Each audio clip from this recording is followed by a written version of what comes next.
বিশ্ব নবী রাহমাতুল লিল আলামিন নবীর পিছনে নামাজ আদায় করতেন, মুয়াজ্জিনি করতেন। সংক্ষেপ কথা, সাহাবায়ে কেরামের কথা রাখতে গিয়ে এশারের সময় হযরত বেলাল রাদিয়াল্লাহু তাআলা আনহুকে বললেন, বেলাল, ফজরের সময় থেকে তোমার আর মুয়াজ্জিনের দায়িত্ব পালন করা লাগবে না। এই মসজিদের ভিতরে নতুন মুয়াজ্জিন নিযুক্ত করা হয়েছে। আপনারাই বলেন, এই মুহূর্তে যদি আল্লাহর নবী বিশ্ব নবী রাহমাতুল লিল আলামিন নবী কোনো কথা বলে, কারো বাবার জবান আছে ইহার উপর রিকোয়েস্ট করা কথা বলেন ঠিক কিনা? হযরতে বেলাল রাদিয়াল্লাহু তাআলা আনহু ওই কথাটা শোনার সাথে সাথে চক্ষু মুবারক থেকে ঝরঝর করে পানি পড়তেছে। আমার নবী, দয়াল নবী, বিশ্ব নবী রাহমাতুল লিল আলামিন নবী বলেন, বেলাল, এই যে কথাটা শোনার সাথে সাথে তোমার চক্ষু দিয়ে পানি পড়ার কারণটা কি? হযরতে বেলাল রাদিয়াল্লাহু তাআলা আনহু বললেন, ইয়া রাসূলুল্লাহ, ইয়া হাবিবাল্লাহ, আমি আপনার কথার উপর নির্ভর করে কাঁদি নাই। কিছুদিন আগে আপনি একটা মাহফিলে ঘোষণা করে দিয়েছিলেন, এই পৃথিবীর জমিনের ভিতরে যে আজান দিবে, ইসলামী আন্দোলন করবে, দিনের জন্য মানুষকে ডাকবে, কাল হাসরের ময়দানে স্বাভাবিক মানুষের চাইতে আমি আল্লাহ ওই বান্দাদের গার কি উঁচু করে দিব। বলেন সুবহানাল্লাহ। করেন, ঠিক আছে।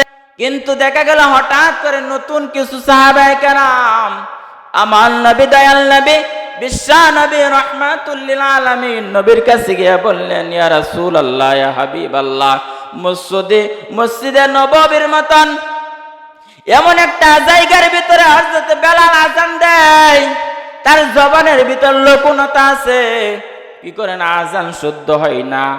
আশহাদুর জায়গার ভিতরে আশহাদু বলে, সিনের জায়গা সিন পরে ভালো করে সিনটা উচ্চারণ করতে পারে না। ও আল্লাহর হাবিব, এমন একটা জায়গার ভিতরে বেলালে আজান দেয়, ভালো করে আজানটা উচ্চারণ হয় না। আমাদের রিকোয়েস্ট, আজানটা কি করেন, অন্য কোনো মুয়াজ্জিন দ্বারাকে নিযুক্ত করেন, আজান দেওয়ার ব্যবস্থা করেন। হযরতে বেলালকে ডিলিট করে দেয়। হযরতে বেলাল রাদিয়াল্লাহু তাআলা আনহু বিশ্ব নবী রাহমাতুল লিল আলামিন নবীর পিছনে নামাজ আদায় করতেন, মুয়াজ্জিনি করতেন। সংক্ষেপ কথা, সাহাবায়ে কেরামের কথা রাখতে গিয়ে এশারের সময় হযরতে বেলাল রাদিয়াল্লাহু তাআলা আনহুকে বললেন, বেলাল, ফজরের সময় থেকে তোমার আর মুয়াজ্জিনের দায়িত্ব পালন করা লাগবে না। এই মসজিদের ভিতরে নতুন মুয়াজ্জিন নিযুক্ত করা হয়েছে। আপনারাই বলেন, এই মুহূর্তে যদি আল্লাহর নবী বিশ্ব নবী রাহমাতুল লিল আলামিন নবী কোনো কথা বলে, কারো বাবার জবান আছে ইহার উপর রিকোয়েস্ট করা কথা বলেন ঠিক কিনা? হযরতে বেলাল রাদিয়াল্লাহু তাআলা আনহু ওই কথাটা শোনার সাথে সাথে চক্ষু মুবারক থেকে ঝরঝর করে পানি পড়তেছে। আমার নবী, দয়াল নবী, বিশ্ব নবী রাহমাতুল লিল আলামিন নবী বলেন, বেলাল, এই যে কথাটা শোনার সাথে সাথে তোমার চক্ষু দিয়ে পানি পড়ার কারণটা কি? হযরতে বেলাল রাদিয়াল্লাহু তাআলা আনহু বললেন, ইয়া রাসূলুল্লাহ, ইয়া হাবিবাল্লাহ, আমি আপনার কথার উপর নির্ভর করে কাঁদি নাই। কিছুদিন আগে আপনি একটা মাহফিলে ঘোষণা করে দিয়েছিলেন, এই পৃথিবীর জমিনের ভিতরে যে আজান দিবে, ইসলামী আন্দোলন করবে, দিনের জন্য মানুষকে ডাকবে, কাল হাসরের ময়দানে স্বাভাবিক মানুষের চাইতে আমি আল্লাহ ওই বান্দাদের গার কি উঁচু করে দিব। বলেন সুবহানাল্লাহ। ঠিক আছে। সাহাবায়ে কেরামের কথা রাখতে গিয়ে যখন আমাকে ডিলিট করার কথাটা আপনার জবান থেকে বাইরে হয়ে গেল, আমি আর কিছু বলবো না। হযরতে বেলাল রাদিয়াল্লাহু তাআলা আনহু কি করলেন, এশারের নামাজ জামাতের সাথে আদায় করার পর বাড়িতে টিপ টিপ করে চলে গেলেন।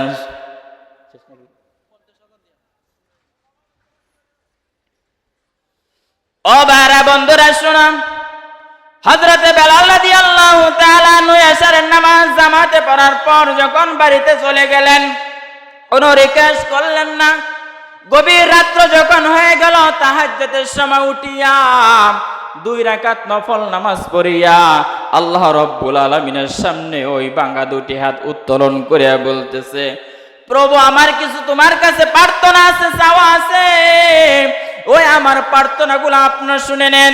মদিনার মসজিদে আমি মুয়াজ্জিনি করতাম, কিছু সাহাবায়ে কেরামের কথা রাখতে গিয়ে আপনার বন্ধুর মুখের বাণী, ফজরের রক্ত থেকে মুয়াজ্জিনের দায়িত্ব পালন করা লাগবে না, আমি নাকি আশহাদুর জাকাত আশহাদু বলে ভালো করে কি করতে পারি না, সিন উচ্চারণ করতে পারি না। আপনার কাছে মামলা দিবেন। আল্লাহ রাব্বুল আলামিনের কাছে বললেন, দুটি হাত তুলে, বেলাল, এই জমিনের ভিতরে আমার দাঁতগুলা এলোমেলো, আপনারই সৃষ্টি, কথা বলেন ঠিক কিনা? আমার চেহারা কালো, ওইটা আপনিই বানিয়েছেন। আমার চেহারার সৌন্দর্য নাই, লাবণ্যতা নাই, আপনিই বানিয়েছেন। আমার জবানের ভিতরে লুকোনতা, ওইটা একমাত্র আপনারই দান, কথা বলেন ঠিক কিনা? আপনার এই সৃষ্টি জগৎকে ভুল ধরে যারা মদিনার মসজিদ থেকে আমাকে মুয়াজ্জিনের দায়িত্ব থেকে ডিলিট করে দিয়েছে, আপনার কাছে মামলা দিলাম, আপনি আমার মামলাটাকে কবুল করে নেন। সুবহানাল্লাহ।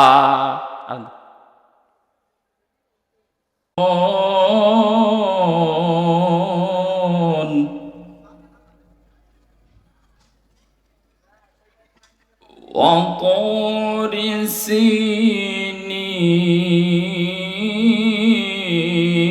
سينين وهذا البلد الأمين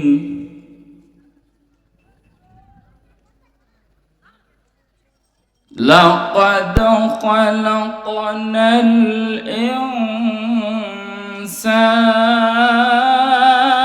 الإنسان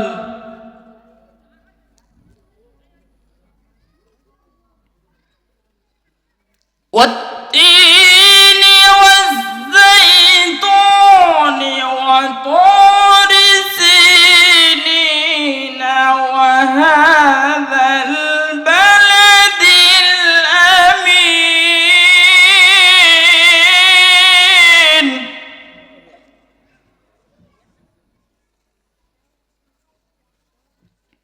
لقد خلقنا الإنسان في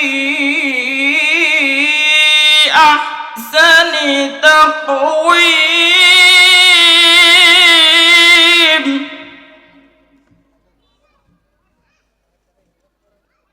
ثم رددناه أسفل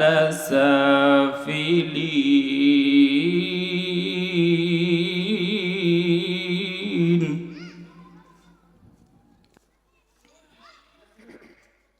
إلا الذين آمنوا وعملوا الصالحات فلهم أجر غير ممنون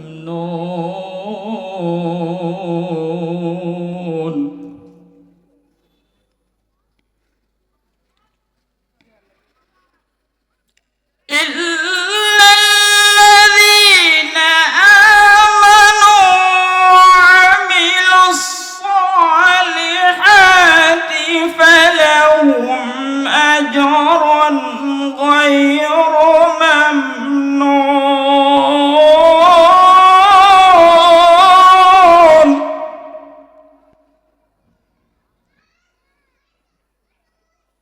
فما يكذبك بعد بالدين فما يكذبك بعد بالدين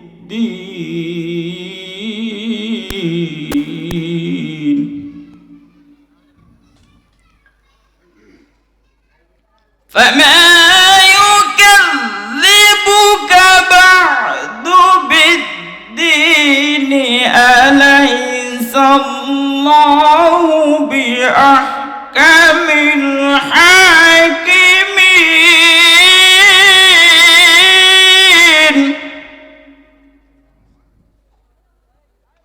সাদাকাল্লাহুল আযীম।